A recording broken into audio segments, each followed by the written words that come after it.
J'ai choisi de vous présenter le quartier Villeray de l'arrondissement Villeray-Saint-Michel-Parc-Extension, délimité à l'ouest par le parc Jarry et l'arrondissement Parc-Extension, au sud par la rue Jean-Talon et l'arrondissement de la Petite-Italie et le Myland, au nord par la rue Crémazie et à l'est, le quartier est délimité par la rue de Lorimier. Villeray a eu un boom démographique après la Première Guerre mondiale et durant la Révolution industrielle, puisque c'était un quartier ouvrier. La communauté francophone y est très présente. On retrouve aussi la communauté italienne, vietnamienne, haïtienne et portugaise. C'est un quartier multiculturel au patrimoine architectural important. Villeray est un quartier à forte densité qui présente plusieurs problématiques sociales liées à la pauvreté. La majorité des ménages de Villeray sont des personnes seules.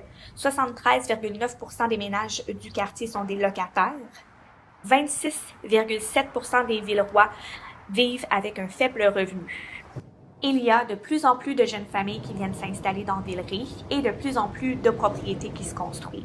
En ce qui concerne la criminalité, le vol est la principale problématique. La prostitution et les gangs de rue sont peu présentes. Ici, vous voyez le centre communautaire La Jeunesse où j'effectue mon stage à l'Association des locataires de Villeray. C'est un endroit où se rencontrent les générations et les cultures. Villeray a plusieurs organismes communautaires pour soutenir la population, plusieurs services offerts.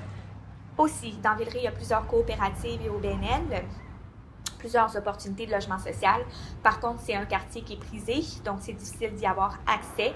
C'est ce que j'ai pu constater en discutant avec les locataires de l'Association des locataires de Villeray à travers les ateliers sur le logement social. J'ai constaté que dans Villeray, il y avait peu d'épiceries, qu'il y avait plusieurs dépanneurs. Reste néanmoins, dans l'ouest du quartier, il y a le marché Jean-Talon qui offre de la nourriture saine et abordable. Vous allez voir le 7400 rue Saint-Laurent. C'est l'ancien Institut des sourds de Montréal transformé en condo de luxe. C'est l'emblème de la gentrification de l'ouest du quartier Villeray. Selon une étude publiée en 2008, le quartier Villeray présente les critères d'un quartier vulnérable à la gentrification. Ces critères sont une proportion élevée de locataires à faible revenu, une facilité d'accès aux transports en commun, une valeur architecturale élevée.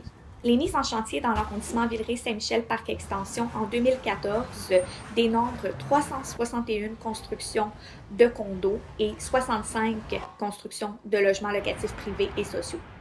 La pauvreté est plus présente dans l'est de Villeray. Les loyers sont moins chers. Le coût moyen du loyer dans Villeray-Est est de 662 $ comparativement à 739 $ dans Villeray-Ouest. Par contre, l'Association des locataires de Villeray m'a mentionné que plusieurs problèmes d'insalubrité des logements proviennent de l'est du quartier, puis on le sait, c'est un déterminant de la santé qui est important.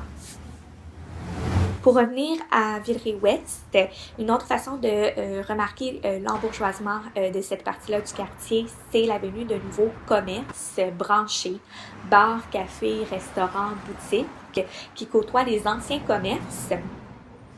Ça dénote l'arrivée dans le quartier d'un nouveau type de clientèle.